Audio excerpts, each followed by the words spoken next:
The one thing that makes or breaks a face is, of course, eyebrows. So as I said, eyebrows are super important when it comes to our creations and our characters. The absence of eyebrows can make a very important statement as well, like you can see with our little friend Grogu here, who doesn't have any eyebrows but is super, absolutely deliciously adorable.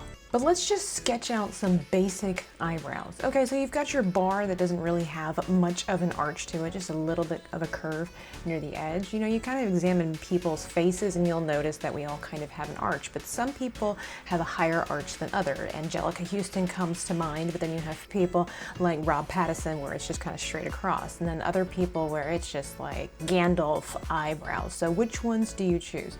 Well, it's kind of nice to have a little portfolio, so I recommend just sketching a bunch of different designs and then seeing what your options are and then testing it out on your character. There's really no wrong way to do the eyebrows. It depends on what kind of style you're going for, what kind of character your character has, what exactly you're trying to say. Are you trying to give old man vibes, trying to do creepy vibes, intelligent vibes, 1920s mistress vibes? It just kind of depends. And what is equally as important as the shape is how you're going to color it in. Which direction are the hair growing, if you will? Some people it's just perfectly smooth the back, some it's a little bit all over the place, and of course you have a lot of people that like to have them to perfection. I'm not saying that mine are, but I try. Eyebrows also play a really important role in our expressions. Are we angry?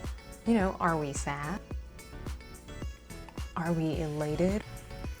All of these things go into creating your perfect eyebrow for whatever character you're going to be creating. Some eyebrows are more feminine, some eyebrows are more masculine. You can work either or into any gender, but again, it does define some traits, personalities, if you will, for your character. It kind of sets a precedent.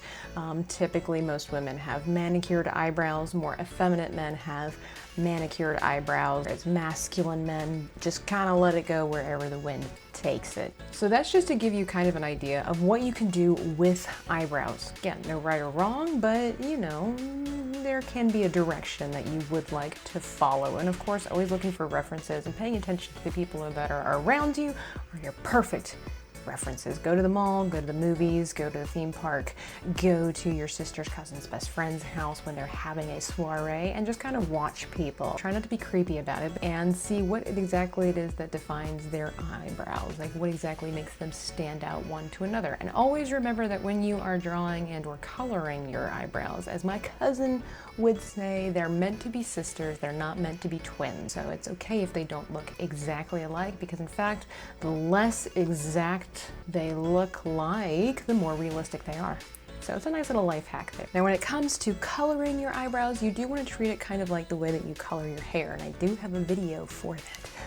And kind of figure out the hair growth. Do a couple of practice rounds. That's why I'm saying maybe have a cheat sheet or something like that near you where you can just go ahead and sketch some ideas, some designs, see what works, what doesn't work, what you do like, what you don't like. Maybe you want to do something different, kind of like the African Ridgeback. Beautiful creature where the hair on the spine grows in the opposite direction, and it adds for another interesting element to your character instead of having it typically growing the normal way.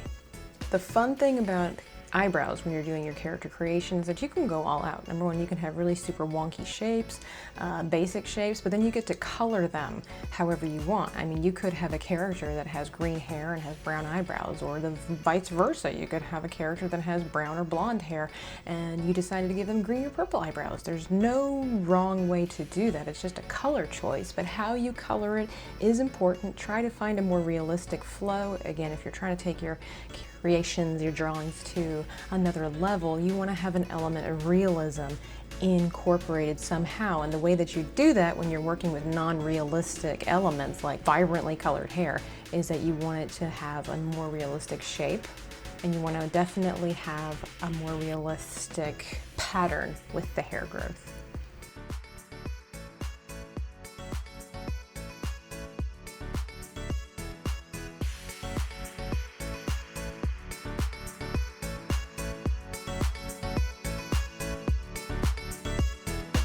So as you see with the eyes that I drew on there and the colors that I added, it adds a lot of personality to whatever face that you're creating. So eyebrows are super important. You don't want to overcomplicate it, but definitely you want to pay attention to what you frame the windows to your soul with. Thanks for checking out this video. Be sure to look me up over on Patreon if you want access to exclusive content as well as full episodes of my art podcast.